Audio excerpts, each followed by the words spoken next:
Hello दोस्तों, जैसा कि हमने अभी पढ़ा था प्योर सब्सटेंस। तो डिफिनीशन मैंने बता दिया था कि पूरे वॉल्यूम में जब उस पदार्थ की केमिकल फार्मूला एक ही हो प्रत्येक जगह तो वह पदार्थ कहलाता है प्योर सब्सटेंस। अदरवाइज वो नॉन होमोजेनियस होगा या इम्प्योर सब्सटेंस होगा। ठीक है, तो हम लोग उसी का एप्लीकेशन करेंगे। उसको एप्लीकेशन करने के लिए हम लोग को पढ़ना पड़ेगा गिब्स फेज रूल। ठीक है, गिब्स फेज रूल। इन्होंने क्या किया कि एक फार्मूला दिया। अकॉर्डिंग टू दिस लॉ, यहाँ पर लिख सकते हैं अकॉर्डिंग टू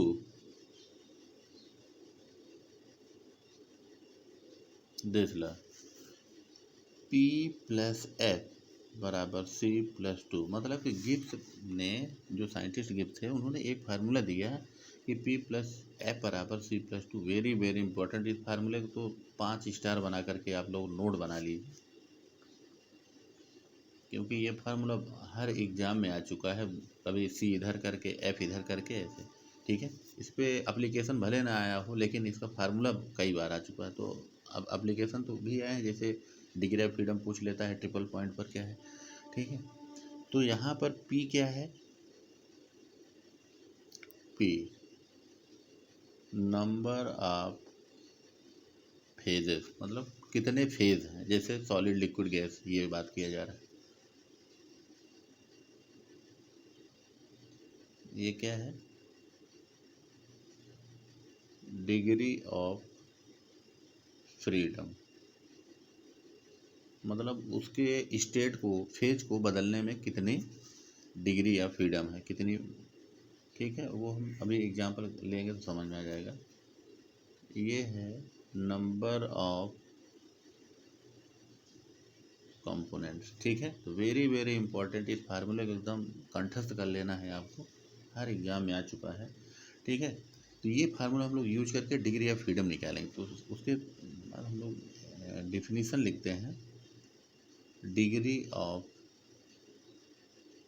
फ्रीडम। ठीक है, जल्दी से लिखेंगे। The number of independent variables, the number of independent variables are required to fix the position or state of a system is known as system, या ये कह सकते हैं मतलब कि स्टेट ऑफ ए सिस्टम, या कोई बॉडी भी हो सकती है, is known as degree of freedom. Short में हम लोग इसको क्या लिखेंगे? DOF, degree of freedom. ठीक है, तो ये रहे डिफिनीशन। अब कहने का मतलब क्या है? The number of independent variables are required fix the position और स्टेट ऑफ ए सिस्टम और body is known as degree of freedom. जैसे मान लीजिए अगर कह दिया जाए कि एक लेटर आना है कहीं पर, आप लेटर भेज रहे हो, तो लेटर के वो उसके लेटर को भेजने की कंडीशन क्या क्या होगी? आप उसमें ये लिखोगे पहली बार भेजने वाला कौन है, जा कहाँ रहा है। ठीक है, अगर ये दो चीज़ नहीं लिखते हो तो वो कहीं भी जा सकता है। अगर ये दो चीज़ लिखने के बाद भी आप लेटर में मान लीजिए आपने अपना एड्रेस दे दिया, जहाँ जा रहा है वहाँ पर पूरी कॉलोनी है उस, और मान लीजिए नाम XYZ है, तो XYZ का नाम तो कई लोग हो सकते हैं, तो आप उसमें नाम लिखोगे प्लस मकान नंबर लिखोगे। अब तो मोबाइल नंबर भी लिख देते हैं। तो मतलब कि आप उस लेटर की डिग्री ऑफ फ्रीडम, जो मूवमेंट है इधर उधर का, उसको क्या करने की कोशिश कर रहे हो? फिक्स करने की कोशिश कर रहे हो कि वो केवल एक ही जगह पर जाए। तो जितने उसके फिक्स करने के लिए जो जो चीज़ लिख रहे हैं आप, उसकी क्या है? Degree of freedom. ठीक है, तो उसी प्रकार देखिए हम लोग प्योर सब्सटेंस का डिग्री ऑफ फ्रीडम निकालें। मान लीजिए हमने एग्जाम्पल, हम यहाँ पर लोग देखते हैं, सब समझ में आ जाएगा दोस्तों। बहुत आसान है, बहुत मज़ेदार है।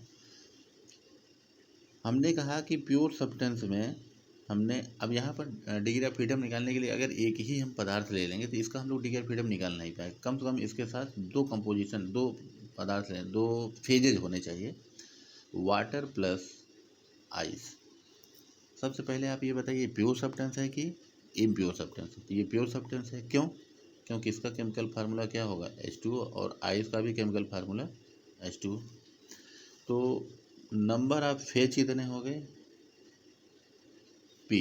नंबर ऑफ फेज हम यहाँ ऊपर गिब्स फेज रूल में क्या डिफाइन कर रहे हैं, P। वो कितने हैं, कौन से कितने फेज हैं, 2, एक लिक्विड है और एक सॉलिड है, 2। नंबर ऑफ कंपोनेंट, अब बताइए कंपोनेंट कितने होंगे, C बराबर। अब आप कहेंगे 2 कंपोनेंट है, नहीं होगा। क्यों? कंपोनेंट तभी अलग अलग होंगे जब केमिकल फार्मूला अलग होगा। तो यहाँ केमिकल फार्मूला कितना है, एक ही है, इसलिए नंबर ऑफ कंपोनेंट C बराबर कितना होगा, 1 होगा।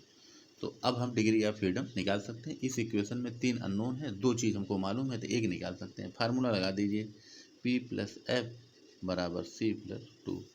P कितना है, 2, प्लस F बराबर C 1।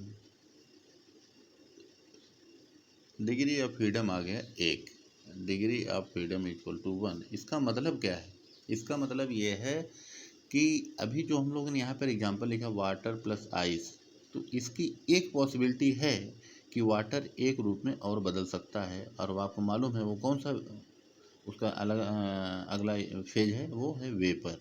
तो डिग्री ऑफ फ्रीडम कितना आ गया, 1 आ गया। ठीक है, अब फिर से एग्जांपल ले लेते हैं हम लोग।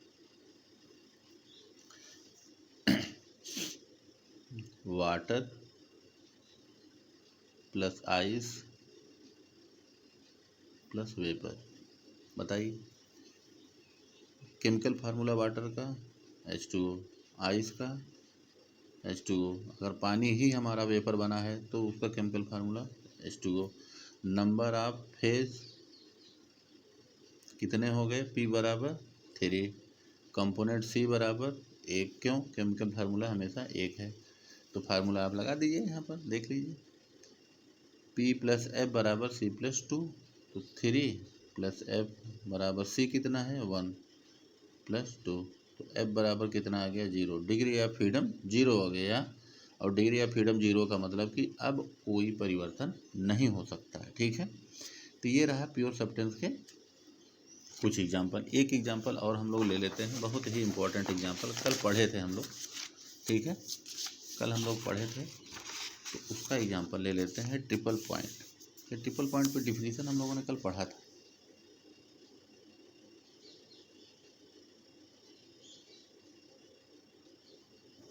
ठीक है, it is the point eight which the 3 stage या फेज ऑफ ए सिस्टम को एग्जिस्ट इन इक्विलिब्रियम। मतलब कि ऐसा बिंदु जिस पर किसी पदार्थ की तीनों अवस्थाएं एक साथ इक्विलिब्रियम अवस्था में उपस्थित हों, वह पॉइंट कहलाता है ट्रिपल पॉइंट। ठीक है, और हम लोगों ने देखा था कि टी ट्रिपल पॉइंट, टी मतलब टेम्परेचर, ट्रिपल पॉइंट पर किसका, वाटर का, कितना आया था, 0.01 डिग्री सेंटीग्रेड। ठीक है, ये आया था। और ट्रिपल पॉइंट की जो कंडीशन है कि किसी बिंदु पर, किसी पॉइंट पर जब किसी पदार्थ की तीनों अवस्थाएं एक साथ इक्विलिब्रियम अवस्था में उपस्थित हों, तो वह पॉइंट कहलाता है ट्रिपल पॉइंट। तो हमने एग्जाम्पल ले लिया प्योर सब्सटेंस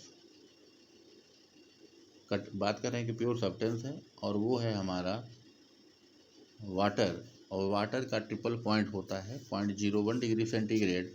तो मतलब इस टेम्परेचर पर वाटर की तीनों अवस्थाएं एक साथ इक्विलिब्रियम अवस्था में होनी चाहिए, और होती हैं। तो कौन कौन सा हो सकता है, solid is equilibrium to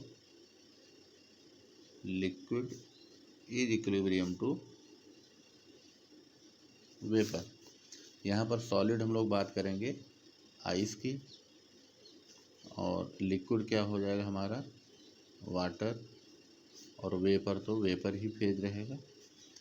ice का केमिकल फार्मूला, आइस का केमिकल फार्मूला H2O, वाटर का केमिकल फार्मूला H2O, और स्टीम या वेपर का केमिकल फार्मूला H2O।